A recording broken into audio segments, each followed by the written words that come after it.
이번 시간에는 우리 차트 도구에 있는 리본 메뉴랑 그리고 차트에서 마우스 오른쪽 버튼 눌렀을 때 나타나는 그 바로가기 메뉴에 대해서 같이 한번 살펴보도록 하겠습니다. 자, 요 차트 도구라는 요 리본 메뉴랑 바로가기 메뉴는 우리가 엑셀을 통해서 직접 한번 먼저 보자고요. 자, 지금처럼 이렇게 엑셀이 있을 때 차트가 이미 작성되어 있죠. 자, 제가 지금 이렇게 빈 셀을 선택하거나 특정 데이터를 선택하게 되면 위쪽에 차트 도구라는 메뉴가 나타나지 않습니다. 근데 내가 이제 차트를 선택을 했을 때 그때는 이제 차트 도구라는 요 메뉴가 생성이 돼요. 그래서 차트 도구에 보게 되면 디자인, 레이아웃, 서식하고 이렇게 여러 개의 탭이 이제 활성화가 됩니다. 자, 여기서 이제 디자인 탭부터 볼게요. 디자인이라는 탭에 보게 되면 이제 여러 가지가 있습니다. 자, 여기 보니까 차트의 종류 같은 것도 바꿀 수 있게 돼 있고요. 데이터도 선택할 수 있게 돼 있고, 차트의 레이아웃도 있고요. 차트 스타일도 있고, 위치, 이동도 내가 시킬 수 있게끔 그렇게 나타나는 곳이 디자인이요. 그래서 이곳에 있는 것들은 차트를 생성하는 것, 만들어내는 것과 관계 있는 것들을 하는 곳이 디자인이요. 차트를 맨 처음에 내가 만들려면 차트 종류를 내가 선택도 해야 되고 서식 파일로 그거를 내가 저장도 시킬 수 있는 거고요.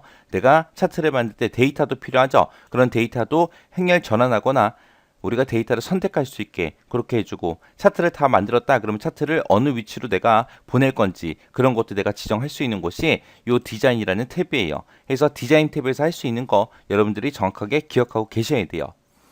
자, 여기서 이제 차트를 내가 이렇게 세로 막대형으로 만들었죠. 내가 이 차트의 종류를 바꾸겠다라고 했을 때는 차트 종류 변경이라는 거 선택해 주면 돼요. 그럼 지금처럼 이렇게 여러 개의 차트들이 나타납니다. 여기서 이제 내가 원하는 모양을 선택하고 확인 버튼만 클릭해 주면 차트 종류가 변경이 되겠죠.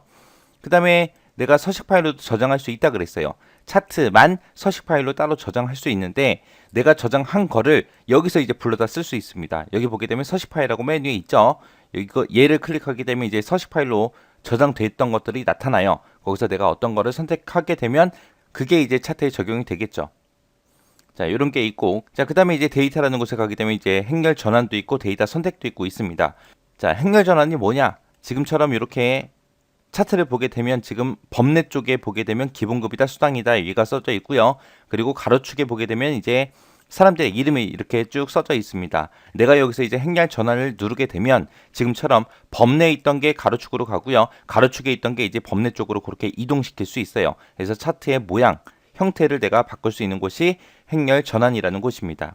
그렇게 해서 그 두 가지 상태를 왔다 갔다 할 수 있게 그렇게 해주는 거고요. 그 다음에 그 옆에 보게 되면 이제 데이터 선택이라고 있어요. 이 데이터 선택을 내가 클릭하게 되면 원본 데이터 있죠? 그 데이터 범위가 나타나요. 해서 내가 원본 데이터의 전체적인 그런 데이터 범위도 변경도 시킬 수 있고요. 특정 범례 항목도 내가 추가를 시키거나 편집을 하거나 제거도 할 수 있습니다. 그리고 여기서도 행렬 전환시킬 수 있어요. 자, 이런 것들을 하는 곳이 데이터 선택이요. 그 다음에 이제 제일 끝에 보게 되면 이제 차트 이동하고 있죠. 자, 여기서 차트 이동을 클릭해 보면 이 내가 지금 작성한 이 차트를 어디다가 집어넣을래? 라고 물어보는 거예요. 해서 내가 만들어 놓은 다른 워크시트에도 내가 나타나게 할 수 있고요. 그리고 차트만 가지고 차트 시트를 만들 수도 있는 곳이 이곳입니다. 차트 시트를 만들 때는 내가 여기다가 해당 시트의 이름도 내가 변경할 수 있게, 지정할 수 있게 그렇게 해줘요. 이게 이제 차트 이동이요.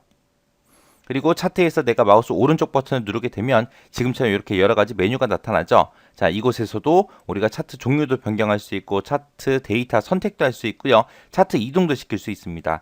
요 마지막에 보게 되면 3차원 회전이라고 있는데 지금 제가 작성한 거는 2차원 차트죠. 그래서 얘가 비활성화돼서 나타나는 거고 내가 작성한 게 만약에 3차원 차트다라고 하게 되면 3차원 회전이 이제 활성화돼서 3차원 차트를 회전시켜서 차트의 모양을 변경할 때 그렇게 사용하는 게 우리 3차원 회전이라는 곳이에요. 자, 이런 일들을 하는 곳이 우리 디자인이라는 탭입니다. 자, 그 다음에 이제 레이아웃이라는 탭 좀 볼게요. 자, 레이아웃을 클릭하게 되면 지금처럼 여기에 수많은 것들이 있습니다. 엄청나게 많죠. 자, 이런 여러 가지 일들을 하는 건데 이 레이아웃이라는 곳에서 하는 건 뭐냐? 이미 작성된 차트를 내가 뜯어 고치는 거예요. 다른 형태로, 다른 모양으로 바꾸거나 하는 것들을 보고 얘기해요. 자, 그러면 하나씩 좀 보자고요. 여기 맨 위에 보게 되면 이제 새로 축 제목하고 이렇게 되어 있는데 이곳을 보고 우리가 뭐라고 부르냐? 차트 개체라고 부릅니다. 해서 여기 옆에 보게 되면 콤보박스 단추가 있죠. 이 콤보박스 단추를 누르게 되면 이렇게 쭉 이제 내려와요. 메뉴가. 그래서 여기서 내가 범례를 선택을 하게 되면 해당 범례가 지금처럼 이렇게 선택이 되고, 내가 여기서 이제 차트의 제목을 선택하게 되면 지금처럼 이렇게 차트의 제목이 실제로 선택이 됩니다. 여기서 할 수 있는 게 뭐냐? 차트에 있는 개체들 있죠? 그 개체들을 하나씩 메뉴를 통해서 내가 선택할 수 있게끔 그렇게 해주는 것들이요. 자, 그 다음에 이제 그 밑에 보게 되면 선택 영역 서식이라고 되어 있죠. 여기서 선택 영역 서식이라는 건 뭘 얘기하냐? 내가 요 위에서 차트 제목을 선택했죠. 얘 얘기하는 거예요. 이 차트 제목에 영역 서식을 변경할 수 있게 해주겠다라는 거예요. 그래서 내가 선택 영역 서식을 클릭하게 되면 지금처럼 차트 제목에 서식을 바꿀 수 있게 이렇게 나타납니다. 메뉴가. 그리고 내가 여기서 지금 차트 제목이 선택되어 있지만 이거를 다른 걸로 바꾸고 싶어요. 해서 내가 이거를 범례로 바꾸게 되면 지금처럼 범례 서식이 나타나고요. 그림 영역이다 해서 그림 영역을 선택하게 되면 지금처럼 그림 영역 서식이 나타납니다. 해서 여기서는 특정 개체를 내가 선택할 수 있게 도와주는 거고, 그 선택한 거에 대한 영역 서식을 변경할 수 있게 대화 상대를 불러주는 게 선택 영역 서식이요. 그리고 스타일에 맞게 다시 설정이라고 있죠. 얘는 뭐냐? 내가 그림 영역을 아까 서식 대화 상자 있죠. 거기서 막 변경을 시켰어요. 변경을 시켰는데 이상해요. 마음에 안 들어. 나 원래대로 다시 되돌리고 싶어요. 그때 이제 스타일에 맞게 다시 설정이라는 걸 클릭하게 되면 엑셀에서 이제 제공해주는 그런 기본 서식이 있죠. 기본 서식으로 그렇게 처음 상태로 다시 되돌려주는 게 우리 스타일에 맞게 다시 설정이요. 그 다음에 이제 요 레이블이라는 항목 좀 보자고요. 레이블에 보게 되면 이제 여러 가지가 있죠. 뭐 차트의 제목도 있고 축 제목, 범례, 데이터 레이블, 데이터표하고 이렇게 5가지가 있습니다. 자, 이곳에서는 뭘 하냐? 말 그대로 차트 제목을 표시할래 말래, 축 제목을 표시할래 말래, 범례를 표시할래 말래, 데이터 레이블을 표시할래 말래, 데이터표를 표시할래 말래, 그런 것들 기본적으로 선택할 수 있고, 그런 것들을 만약에 나타내고자 했을 때 그 위치도 내가 바꿀 수 있는 곳이에요. 해서 차트 제목을 내가 클릭해 보게 되면 없음이라고 있죠. 얘를 선택하게 되면 지금 외상 매출처 대장하고 이렇게 제목이 써져 있는데 이 제목을 없애버리겠다는 얘기고요. 이 차트 제목을 이제 나타낼 때 제목을 가운데에 맞춰서 표시할 건지 아니면 차트 위에다가 표시할 건지 그런 것도 내가 위치도 변경시킬 수 있습니다. 그 다음에 축 제목이다 라고 보게 되면 우리 축 제목은 차트에 보게 되면 이름도 있고 금액 단위 1,000원 하고 얘도 있죠. 이런 게 이제 축 제목이요. 그래서 이런 축 제목도 표시할래 말래 그런 것도 우리가 지정해 줄 수 있어요. 자, 가로축은 보니까 지금처럼 없음하고 축 아래에 제목을 표시하겠다 그거밖에 없어요. 해서 축 아래에다가 내가 제목을 표시하겠다 그렇게 되면 지금처럼 이름하고 이렇게 나타나는 거고, 없음을 선택하게 되면 없어지겠죠 당연히. 그 다음에 이제 세로축 제목이요. 세로축 제목에 보게 되면 지금처럼 표시 안 할 거야 그것도 선택할 수 있지만 제목 회전, 세로 제목, 가로 제목하고 이렇게 3가지를 더 선택할 수 있습니다. 제목 회전이라는 게 지금 얘예요. 지금처럼 이렇게 글씨가 누워 있잖아요. 이게 제목 회전이고요. 세로 제목이다 그러면은 지금 이 글자들을 전부 다 세로 쓰기로 그렇게 표시해 주는 거. 가로 제목이다 그러면 이 제목을 가로로 이런 모양으로 내가 표시해 주는 게 가로 제목이요. 자, 지금 보면 여기 보게 되면 이제 무슨 색이 뭐다 해서 있는 것들 있죠. 이게 범례죠, 범례. 그래서 범례를 클릭해 보게 되면 범례를 표시 안 하겠다 그런 것도 선택할 수 있지만 왼쪽 오른쪽 위아래에서 그런 위치도 내가 지정해 줄 수 있고요. 그리고 오른쪽에다가 범례 표시해라, 왼쪽에다 범례 표시해라 하고 2가지가 있는데 얘는 뭘 얘기하냐? 차트 그림 영역 있죠. 이 그림 영역을 크게 만들어요. 이 범례가 없으면 이제 차트 그림 영역이 커질 거예요. 그때 이제 그림 영역과 겹치게 해서 오른쪽에다 표시할 건지 왼쪽에 표시할 건지 그런 것들 내가 지정하는 겁니다. 해서 얘는 범례, 표시할래 말래, 어느 위치에 표시할래 그런 것들 우리가 지정할 수 있는 곳이요. 그 다음에 데이터 레이블이다 그럼 지금 얘 얘기하는 거예요. 각 막대기들마다 전부 다 값들이 표시가 돼 있죠. 이런 레이블이요.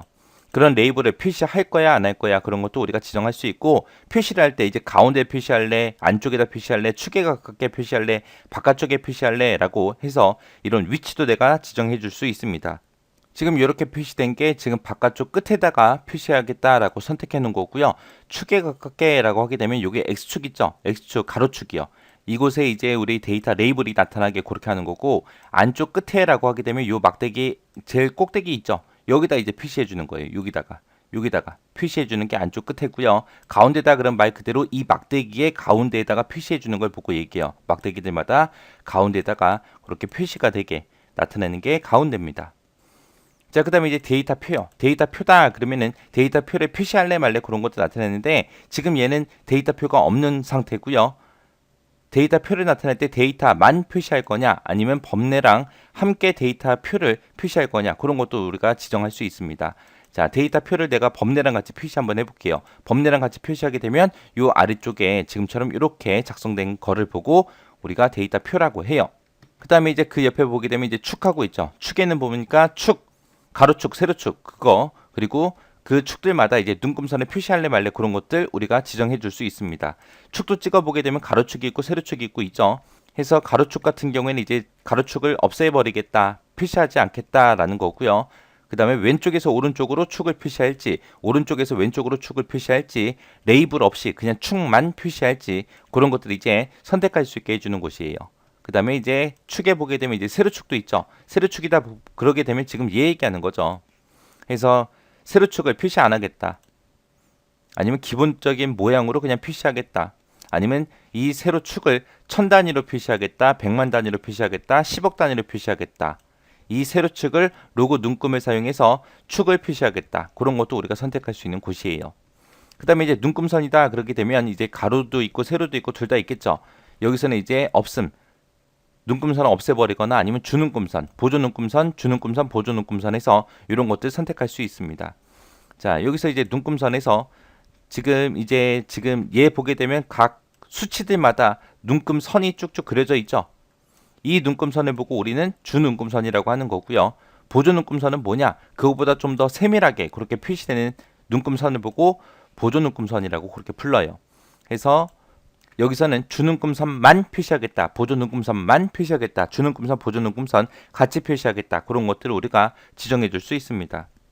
그 다음에 이제 여기 끝에 보게 되면 이제 추세선이라고 있죠. 추세선은 말 그대로 특정 데이터 계열에 대한 그런 변화들, 추세를 파악하기 위해서 표시하는 선을 보고 우리가 추세선이라고 하는데 이런 추세선을 표시할 거냐 안 할 거냐 그런 것도 우리가 지정할 수 있고요. 선형으로 하겠다, 지수 형태로 하겠다, 선형 예측으로 하겠다, 이 구간 이동 평균으로 하겠다라고 해서 여러 가지 선택할 수 있습니다. 이런 게 추세선이요. 이런 것들을 전부 다 이제 레이아웃에서 할 수 있는 거예요. 자, 그럼 이제 내용을 보고 같이 좀 보도록 하겠습니다. 얘가 이제 차트 도구의 디자인 있죠. 디자인에서 할 수 있는 거는 차트를 생성하는 것과 관계된 일들을 하더라 해서 차트의 종류 같은 거를 선택하거나 서식 파일로 저장을 하거나 데이터를 선택한다거나 행렬 전환하거나 아니면 차트의 위치를 바꿀 때 우리가 사용하는 게 디자인 탭이요.